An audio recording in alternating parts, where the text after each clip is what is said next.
Bonjour, c'est Bernard. Donc, je vous ai présenté hier la formation psychopathologie 1, les phases de développement. Et je me suis dit que peut-être que vous aviez d'autres questions que vous vous posez. Et notamment la question, mais à quoi ça va bien pouvoir me servir? Eh bien, ce à quoi ça va pouvoir vous servir, c'est de pouvoir déterminer très précisément chez une personne où se situe l'origine de son problème.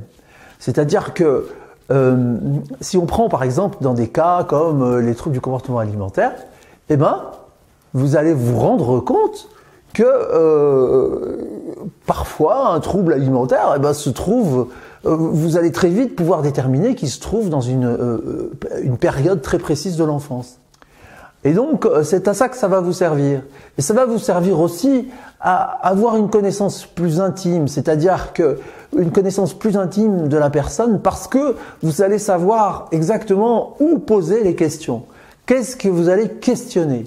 Au lieu de un peu partir tous azimuts sans savoir où peut se trouver l'origine du problème. C'est-à-dire que en fonction de ce que vous allez pouvoir détecter chez cette personne, vous allez être en mesure d'aller lui poser des questions sur des périodes très précises de sa vie ou de son enfance. Parce que vous aurez détecté que c'est peut-être bien là que se trouve la problématique de base. C'est en tout cas dans cette tranche d'âge-là que cette problématique est apparue. Voilà à quoi ça va vous servir en premier lieu. En deuxième lieu, ça va aussi vous servir à comprendre comment le contexte historique, le contexte de développement social dans lequel évolue une personne va l'influencer et va la conduire à avoir un certain nombre de comportements particuliers qu'elle n'aurait pas eu dans un autre contexte. Et ça, c'est grâce au travail sur la spirale dynamique qui travaille sur le côté sociétal des choses. Comment la société influence les individus. Autre question que vous vous posez peut-être, quel est l'intérêt de suivre ce module de formation si toutes les informations que je vais vous faire part existent déjà par ailleurs? Eh bien oui, les informations, elles existent toujours déjà par ailleurs. La simple question, c'est de les assembler, c'est de savoir comment les emboîter les unes avec les autres. Et ça, vous ne pouvez pas l'inventer parce que personne... ou du moins à ma connaissance, il n'y a pas grand monde qui a fait ça. En tout cas, moi j'ai l'impression d'être le seul à avoir fait ça de la manière dont je le pratique, en tout cas. C'est-à-dire que travailler à la fois avec la spirale dynamique, les stades de développement de Piaget, les positions perceptuelles, les capacités d'apprentissage et l'évolution des sociétés, et de mettre tout ça en rapport les uns avec les autres, je connais personne d'autre qui fait ça. Ou en tout cas, s'il le fait, il le fait dans son coin et il n'a pas publié, ça n'a pas été communiqué.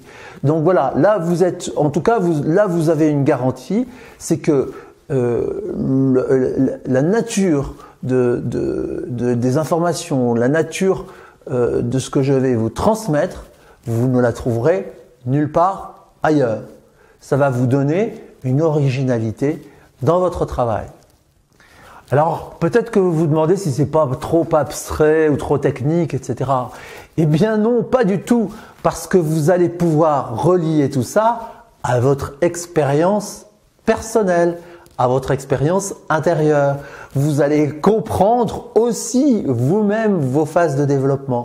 Quand vous regarderez votre vie passée, vous allez comprendre par où vous êtes passé. Pourquoi à tel âge vous avez vécu tel type d'expérience. Et pourquoi quand vous étiez dans tel contexte, il s'est passé telle et telle chose. Tout ça, vous allez le comprendre, ça va faire sens avec tous ces différents modèles, toutes ces différentes grilles qui sont emboîtées les unes avec les autres. Ça va vous permettre de donner du sens à vos expériences passées. Et de la même manière que vous allez commencer par savoir donner du sens à vos expériences passées, vous saurez transmettre du sens à vos patients en leur permettant de prendre conscience de l'impact qu'a pu avoir pour eux certains événements qui se sont passés à certaines étapes de leur vie et pourquoi ces événements-là ont eu autant d'impact alors que d'autres n'en ont pas eu. Et ça, pour eux, ça va être quelque chose qui peut les soulager de comprendre comment ça s'est passé et pourquoi ça s'est passé de cette manière-là. Ça peut éviter bien des formes de culpabilité, voire comment dirais-je, de perte de dignité, de problèmes avec l'image de soi, comment dirais-je, d'estime de soi, etc. Et donc, pour ça, c'est super intéressant parce que par moment, vous verrez, vous serez en mesure de délivrer à votre patient, quelque part, une sorte de diagnostic sur ce qu'il a vécu. Et ça va l'éclairer. Voilà, j'espère que je vous ai amené les quelques éclaircissements dont vous aviez besoin. Donc, comme je vous l'ai dit hier, vous pouvez cliquer sur le lien dans le statut Facebook ou sur le petit point d'interrogation, le petit point d'information dans YouTube. Et vous allez avoir tout de suite l'information qui vous manque pour pouvoir vous inscrire. Et donc, allez-y. Franchement, je pense que vous en serez satisfait, que vous en retirerez de grands moyens d'action. Moi, c'est quelque chose, c'est une forme de connaissance qui m'a énormément apporté dans ma pratique, qui m'a permis de la mettre en perspective. Voilà. Donc, écoutez, à très bientôt alors. Allez, bonne continuation.